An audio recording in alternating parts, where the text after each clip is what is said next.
What's good, YouTube? Welcome back to a brand new video, and today we're going to be talking about every team and what player they should trade before the NBA trade deadline. Yes, we're going to go into every team in the NBA and talk about one player they should trade. Before we hop into this, go ahead and subscribe if you haven't already. I'm trying to reach 2K before the end of February, so please go ahead and do so. But other than that, let's go ahead and jump into this. Starting the list off with Jared freaking Bayless from the 76ers. Honestly, Jared Bayless, the reason why he should be traded from the 76ers is just a salary dump. And before we get into this list, I wanted to mention this earlier, but some of these will be unrealistic, and some of these players that these teams will not be able to trade them just based off their contracts. So don't say anything about that in the comment section, please, because I am very aware that some of these players are probably going to be impossible to trade just due to their contracts. But this is kind of a wish list of what the franchises wish they could trade, kind of in a way. But Jared Bayless, if the 76ers could get rid of Bayless's contract for the next 2 years, that could help them out a lot. But Mirza Teletovic, also a salary dump as well from the Milwaukee Bucks. I thought about putting Jabari Parker in here just because I feel like if Jabari Parker were to get hurt again, his trade value is just done. Like, there's no trade value there. There's still kind of some there for him right now. But if he were to get hurt again, there's no way there's no trade value for him at all. But if the Bucks could dump Teletovic's contract, that would help them out a lot. Next, we got Nikola Mirotic from the Chicago Bulls. Plain and simple, Mirotic does not want to be there. He's made it known he wants to be traded, and the Bulls are supposed to trade him, which should happen soon. But we'll have to wait and see. I'm guaranteed this is going to happen before the NBA trade deadline. He's either going to be traded to the Pistons, Timberwolves, Jazz, whatever those teams are. But Mirotic definitely does not want to be on the Chicago Bulls anymore. So, yeah, expect that to happen. That should happen this year, honestly. But Kevin Love is next. And I think the Cavs should trade Kevin Love based off the future with LeBron James. I know they want to win now and win a championship and stuff, but Kevin, I don't even know. This team just looks terrible right now. I don't know what's going on. They'll get it figured out, of course. But if you really want to get ready for the future and think that LeBron's not coming back, trade Kevin Love now. Get some picks back, something. I don't know. You know, that would be kind of silly at the same time, though, because they still could compete for a championship right now. So maybe don't go totally crazy in that, Cleveland. And next we got Marcus Smart. It's a contract year for Marcus Smart right now, so it'd be smart of them to get their get value for Marcus Smart, so because he's probably gonna want a lot of money in the offseason. I'm just guessing, because Marcus Smart probably is going to want a ton of money. A lot of these guys that are on contract years, and a lot of these players are being paid a lot, so you know they're probably gonna want a lot of money when it's their contract year. So I think the Celtics should trade him now, get their value from him, and bam. Next we got DeAndre Jordan. Right now it's just the future of the team. Doesn't look like he's going to be there. The team's kind of in rebuild mode, and he's just popped up in a ton of trade rumors right now, which those trade rumors are probably 100% true, and he probably will be traded before the NBA trade deadline. Maybe he won't. We don't know. We'll have to wait and see, but right now the Clippers just need to realize that they need to rebuild. There's no reason they should be pushing for the playoffs right now, which they kind of thought they could, but not really. Next, we got Tyreke Evans from the Memphis Grizzlies. The obvious answer here is either Mike Conley or Marc Gasol, but right now Tyreke Evans is on a very, very affordable contract, and if the Grizzlies could take advantage of his value right now, and a team could rent him for half the season and maybe get him to re-sign some more, then maybe perhaps the Grizzlies can get something decent, like maybe I don't even know a team at the top of my head, but like a contender, like maybe the Cavs or something crazy like that. Maybe the Grizzlies could get some good value from Tyreke Evans. Next, Kent Bazemore. Salary dump. The Atlanta Hawks wish they could dump Kent Bazemore's contract at making like 17 to 18 million a year, something crazy like that. And honestly, Kent Bazemore, I think the Hawks wish they could trade him. Could they probably trade him? Probably not, based off his contract. But the Hawks are clearly in rebuild mode, and they should be clearly rebuilding around Dennis Schroeder and maybe even John Collins for that matter.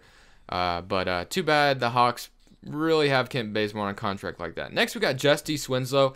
And I think you take advantage of his value, and the Heat should really be in win now mode, and they have a ton of small forwards. Honestly, if the Miami could trade a guy like Justice Winslow, get some good value, get an upgrade at a position they really need, like maybe power forward, for instance, then they could really be taking advantage of Justice Winslow's value. but of course you don't want to give up on a player too early in his career like that, so I could see why they wouldn't trade him. Next we got Kemba Walker, and that's what the reason why you trade Kemba Walker is because you start the rebuild process for the Charlotte Hornets. This team looked like it was going to be a playoff team this year. Just didn't happen. Kemba Walker, definitely you should probably trade him, get the rebuild process started, get some good value for him. He's got 2 years left on his contract, very affordable contract as well, $12 million the next 2 years, and when that contract is up, he'll be 29, and he's gonna probably want a ton of money. So the Hornets should probably start the rebuild process. Next, they got Joe Ingles for the Utah Jazz, and I think it's about the future. He's already 30, and he's about to make like 13 to 14 million a year. So this could be a potential salary dump if the Jazz could get rid of him. But I could also see them not being able to get rid of him, and I could see why they would want to keep him.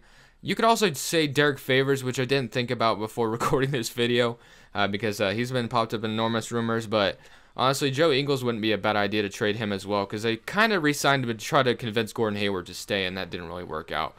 George Hill, just De'Aaron Fox time. It's De'Aaron Fox time. I didn't like this signing to begin with in the offseason when George Hill signed with the Kings. Didn't make any sense to me whatsoever, and now they're regretting it, want to trade him, and it should be De'Aaron Fox time. Give him the key.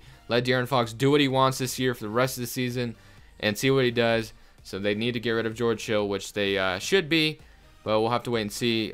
Seems like Cleveland and Sacramento are about to close in on a deal, but who knows when that'll happen.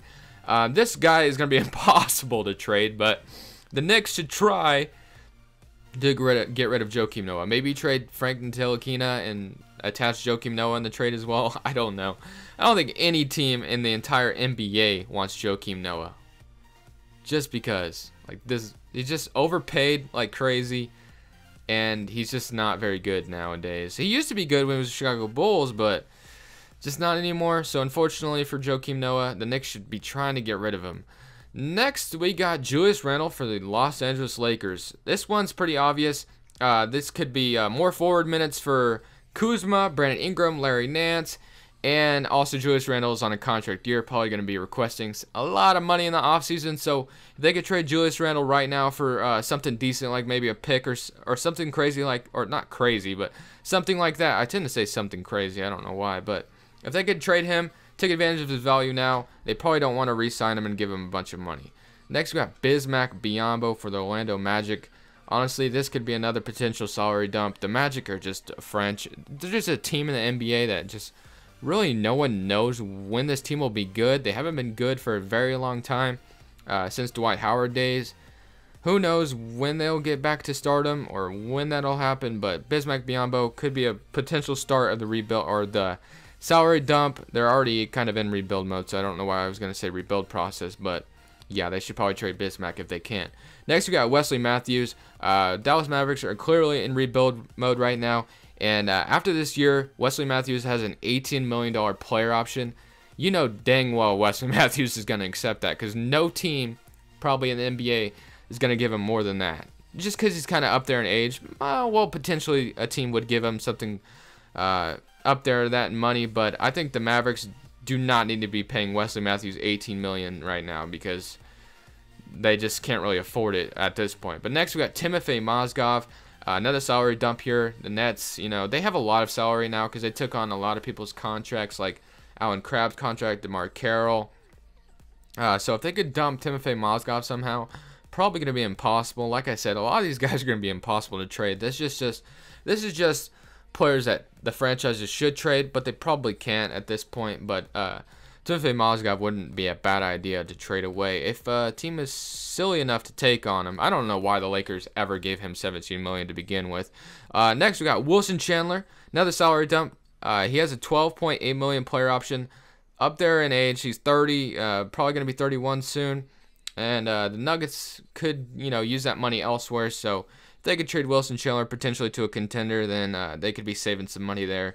So that's why I have Wilson Chandler on the list. The Nuggets are just a pretty young team right now, and they could use another direction, and Wilson Chandler could use another direction as well. So that's why Wilson Chandler is on the list for the Nuggets. Next, we got Thaddeus Young. Kind of the same thing here. He's 29 years old. He has a $13.7 million player option after this season. So, like I said, the Pacers could use that elsewhere. So that's why I have Thaddeus Young on the list right now. And I think Thaddeus Young could maybe be traded to a contender, of course. He's 29 years old. He used to be really good with the Nets. He's had his flashes with the Pacers, but nothing too insane or crazy yet. But I think Thaddeus Young could potentially be a guy that the Pacers could look to trade. Next, we got Solomon Hill. Obvious answer could be DeMarcus Cousins, but the Pelicans are starting to play really good right now.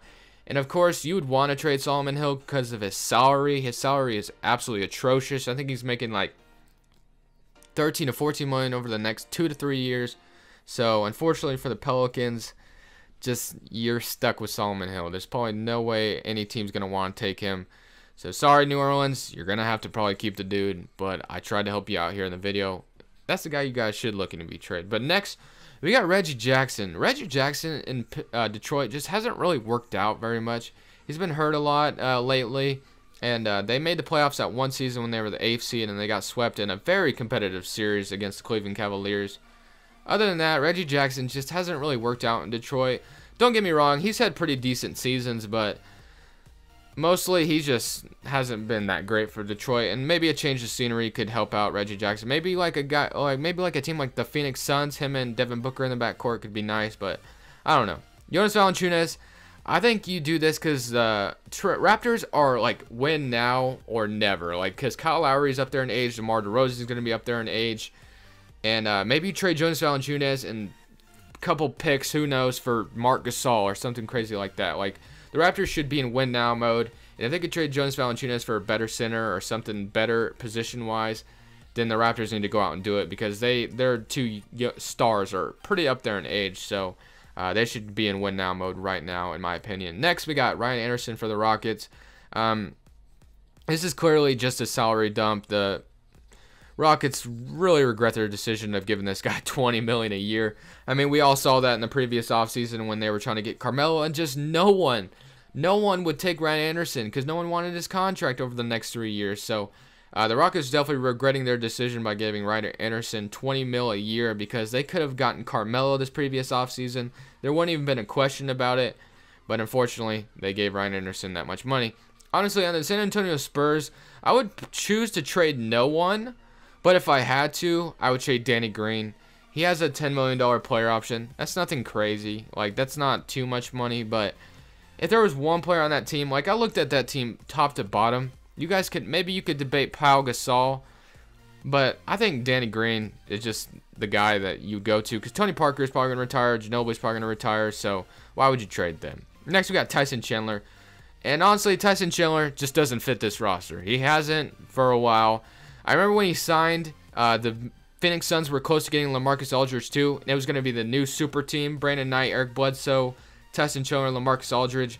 Aldridge, of course, went to the Spurs, didn't go to the Suns, and it's just never really worked out for the Suns having Tyson Chandler there. So he's been probably needing to be traded for quite a while. It just hasn't happened. Next, Carmelo Anthony. No one on this roster I want to trade, but if I had to, it would be Carmelo Anthony. You can look at this roster top to bottom. You don't really want to trade anyone other than like Melo. You want to maybe keep PG because he might resign. We have no idea what Carmelo Anthony's future looks like. Like no one in this room, and it's just me in this room. Like no one watching this video knows what Anthony's future even looks like. Who knows what this dude's doing after this season? So maybe you trade Carmelo if you had to, but if I were the Thunder, I wouldn't trade anyone. Just leave it how it is. Maybe try to get some bench pieces for something. I don't know. Gorgie Dang, salary dump, and plus win now mode. So, King of the Fourth Quarter the other day proposed a decent trade where Gorgie Dang got sent to the Bulls for Nikola Mirotic, which I think that wouldn't be too bad of a trade for both sides because Gorgie Dang's pretty young. The Bulls could use young talent, and Mirotic could go play with the Timberwolves. He could stretch the floor and be a starting power forward for the Timberwolves. So that wouldn't be too bad of a trade at all for both sides. So honestly, Timberwolves and Bulls might want to jump on that. Next, we got Evan Turner, my favorite team, the Portland Trail Blazers. Salary dump. This dude has not been worth the money ever since we gave it to him. I knew it was pretty hefty when we gave Evan Turner a contract like this in the first place. And look how it's working out now. Don't get me wrong, he's a decent player, but not worth the money. Just not worth it. You could also say Myers Leonard or Maurice Harkless on this, but honestly, Evan Turner just wasn't worth the money. Next, Kevin Durant. If I were the Warriors, I'd trade no one. I just put Kevin Durant in the video because I hate him. I'm just kidding. No, like, that's literally why he's in the video. That's literally why. If I were the Warriors, I literally would not trade anyone. Don't trade anyone at all. Like, just don't trade anyone. You're a championship team. No reason to trade anyone. But if I were to, if I were the GM of the Warriors, I'd trade Kevin Durant just because I hate him. That's it. Just kidding. But that's why Kevin Durant's in the video. Nothing against him or nothing me saying that they should trade Kevin Durant. Next, we got this guy that I can never say his name correctly. Ian Mahinmi. But just salary dump. The Wizards could use some bench pieces, so maybe they get some bench pieces in a trade. If they traded Solomon Hill, probably not, because Ian, I'm not going to say his last name, probably has like no trade value. Maybe they attach first rounders with him.